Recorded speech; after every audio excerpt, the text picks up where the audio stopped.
Friends, welcome to Sarnia. It's been an interesting morning. He doesn't have duration or expertise, and he's not like Paul or Jeb who can do this with ease. And now it's apparently too late to abort, so it's apparently a trip report. We took a very overpriced taxi from Port Huron to Sarnia, but we had no other choice because you can't walk across the Blue Water Bridge. It was $130. Which is crazy. I'm very curious if any locals know if we get scammed, or is that just what they usually charge? And it was kind of odd because that guy had clearly never crossed the border before. Like, did you notice that? He went into the wrong lane. He was like kind of actively hostile with the border guy, which caused the border guy to be actively hostile with us. Like, the border guy was like, "We're closed." Oh my god. I mean, we're in the right place. We have to. Yeah. Right?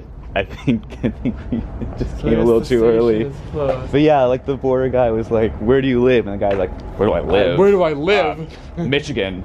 He's like, "Where?" And he's like, "I live in a housing development." Yeah. And then, you know, the guy's like, what are you doing here? And our driver's like, I am working for a cab company. So then at that point, the border guy's like, "Okay, well, I need their IDs too." Our driver's like, gentlemen. And then the border guy gave us crap, specifically me, for saying I was flying home tonight. He was like, "How are you gonna get to the airport?" And I was like, "I'm taking the train from Union Station." He's like, "Oh, did they build that last week? Because I used to live there." It's like, I don't know, man. I guess they're out of touch. Looks like our train is coming in right now. Oh, okay. That's our train. They backed it out of the yard. Yeah, so we're taking this to, well, I'm taking it to Toronto. I'm just going to London, and then I'm taking another train to Burlington because I gotta get to my adopted home city of Cleveland. But Miles and Transit viewers will get a whole trip to Toronto. Hopefully we can get on the train right now. That'd be really cool. That would be very nice. Close the doors and... I could also imagine... Scan the QR code to see our opening hours? Are you kidding me? I could also imagine then the train is pulling up and none of the doors opening and it just sitting here for a long time. Yeah, I mean, look, in fairness, we're an hour early at this point. You'd think they'd open like an hour before. We just had to give this a lot of time because... We didn't know about the bridge. The cab dispatcher approved of 7 o'clock as a departure plan. Well, we'll just hang out in this 40-degree weather until either the station opens or the train gets here. I will say, this is a very pretty sunrise. It's reminding me of Toccoa, Georgia, but with more sleep. Slightly more sleep. Well, okay, yeah, we got like very little sleep that night. We're running on maybe like 4 hours. I'm probably running on like 2. Really? You had that little? I was like... Ice was out from like the moment I kept like psyching myself up thining that it was later than it was. And I checked my phone, it was like 4:15, and I'm like, oh god. By the way, you may be wondering, like, why aren't we going anywhere else? It's because there's nowhere else to go. There's nothing around the station. Here. We just have to wait for the train. Both this and Port Huron are in pretty terrible locations, but that's just where the track is. Looks like they have a vending machine for M&Ms. I've never seen anything like that. It looks so high tech. Look, there's history inside, but it's all closed. Why have a station building if it's going to be closed when the one daily train departs? Oh my god, so right after we complained, all the lights came on. Will the door even be open? Yeah. Has it been open the whole time, do you think? No, it wasn't. Okay. I think they might open it remotely, right? Maybe. What time is it? It wasn't open. It just turned 8 o'clock, so maybe... So I guess if you're going to come here, you should do it 40 minutes before departure. Here's the schedule, except there's no schedule. 42. Yeah, and LRC cars, which I've never been on before. I'm sure the train won't actually open its doors yet, but I just had to film it coming in. Now it's time for a bathroom review. Woo! Oh, look at the fancy sink.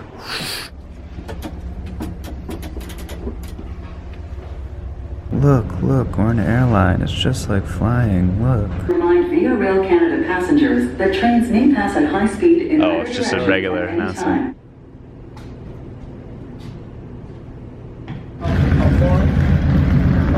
Alright, we're boarding. The service Let's go, guys. just pokes his head in. Let's go, guys. I think there's maybe 10 people getting on. We have assigned seats, so we need to get into car 4.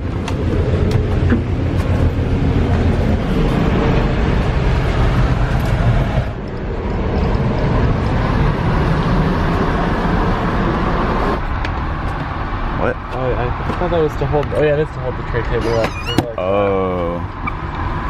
Okay, that's a really interesting mechanism. The tray table's fine. So waste basket, And Menu shot, menu shot. Right now you're looking at the menu shot. then an LRC safety pamphlet. Do these cars not have outlets? Oh, they're down here. Okay, that's actually pretty nice. Pretty decent legroom. I think the seat's fine. It reclines a bit. See, I like how it swings. It kind of like the front comes out. Although, unlike the Bug cars, there's no option to just swing it out, which is too bad. And there's lights that don't work. Yeah, I'm okay with this seat. It's fine. Yeah, the LRCs are definitely unique. I mean, the overhead bins are like stupidly small. They're so, yeah, I know, I was considering putting my bag up there, but that's not gonna happen. Yeah, I see what you mean. It's kind of like an Acela, like a wannabe Acela. It's a nice, slightly worse version of the Acela. Although I do think the seat's a little more comfortable than the I think Acela. it's built by Bombardier also, Bombardier if you're in Canada. So that's why it has a similar vibe to the Acela. Look at that. I get to be the designated door opener. In the event of an emergency, you'll be the person operating the exit door at the end of the car. I just got a tutorial. If she's unable to do it. And everyone who sits near the emergency exits also has to get a briefing on how to open them. Right on time, 8:40 departure. All right. Sitting backwards. Was this your idea, Nathan? It was Via Rail's idea. It was not. I wasn't able to pick. We can see the industrial part of Sarnia over here. Lots of vats. Okay, Nathan just told me what LRC stands LRC, I for. believe it stands for light, rapid, and comfortable. It's so cheesy. I guess these cars were lighter and they were higher speed. They're supposed to be more comfortable than the older cars. Yeah, and also these cars used to tilt. Like, they used to be higher speed and they could tilt and they had their own locomotives, but those have all been retired. Yeah, so now they just have the regular engines. They used to have their own specially designed locomotives, which look really weird. And now I think this is kind of what the view's going to be. Well, okay, this is a solar farm, not a regular farm, so I think it'll be regular farm soon So enough. they're pretty flat. This part of Ontario is pretty flat. Welcome to our first station stop of Wyoming, Ontario. And somehow we're already a couple minutes late. Even though we left on time. Oh yeah, look at this little shack, and that's kind of it. But it has a door, there's an inside. It actually probably beats a fair amount of Amtrak stations. Horses. Wonder if that's the River Thames, because London has a Thames. Alright, we're really coming into the heart of London. Which is my stop. Goodbye, everyone. Alright, there goes Nathan. We've got a whole bunch of people getting on. Which is kind of funny because this is actually the slowest route between London and Toronto. The Windsor trains just go direct to Toronto on a straight fast track, but we take the slower way that doubles what the GO train used to do, but now doesn't exist anymore. So we're now the only service a day that serves those intermediate stops. All right, off we go from fake London. I think they must have filled up that next car with London people because this car is still very empty. Now it's time for a bathroom review. Okay, so this is a women's room, so I won't do that. And this is an everyone room, so I'll do this.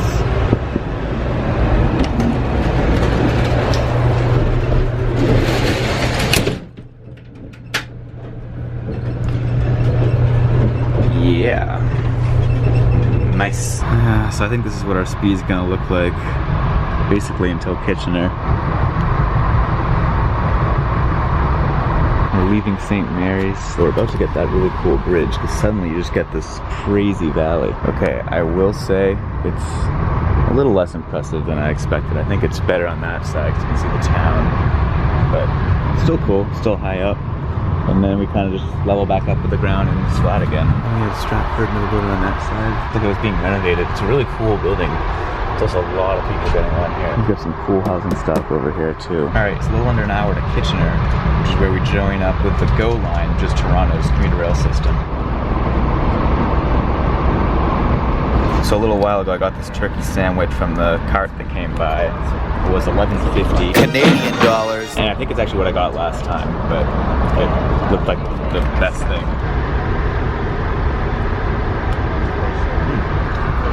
Oh. It's actually quite good. There's the Ion Light Rail here in Kitchener. So we're coming into the central station. This is a pretty impressive skyline for a city you don't really think about too often. Wow, lots of people getting on here. Surprised people don't just take GO, but I guess this is faster than GO. Okay, so it turns out that GO trains don't actually run here on weekends.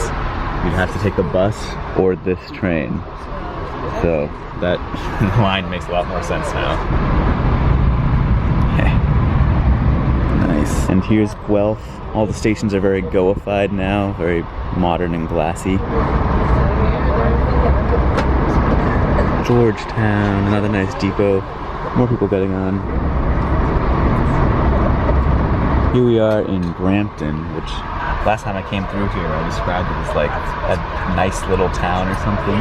But it's actually very large and has an incredibly busy transit system.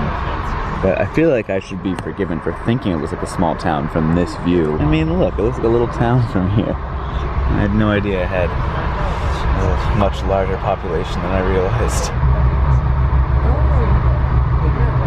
Okay, all this has to be the result of like grade separation, right? This is amazing. By the way, I honestly really love this seat. Like, these head things are just perfect. You can lean against them fine, but they're also just like, you know, they're not constricting in any way. You can still look over and it's fine. All right, made it to Toronto. It's funny, that train was actually quite busy, but only after London and really only after like Kitchener. So I feel like Go should just run more service to Kitchener. But let's debrief and find out more. All right, this should be a pretty easy debrief. Scenery, farmland, and then there's one cool bridge, and then urban sprawl, D tier. Then for the service itself, I mean, it's one train a day.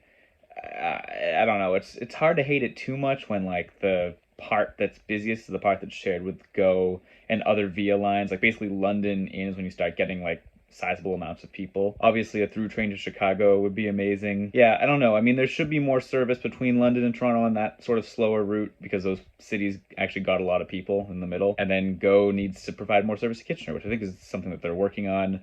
But the Via service, I guess. Sorry, no hotel review this time.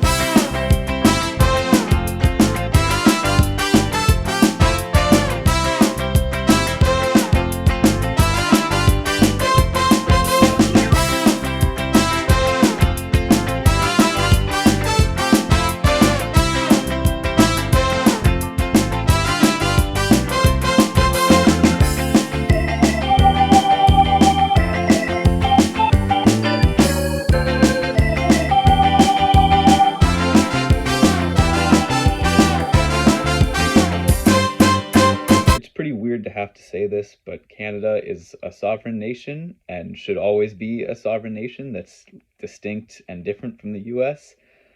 I can't believe I have to say that.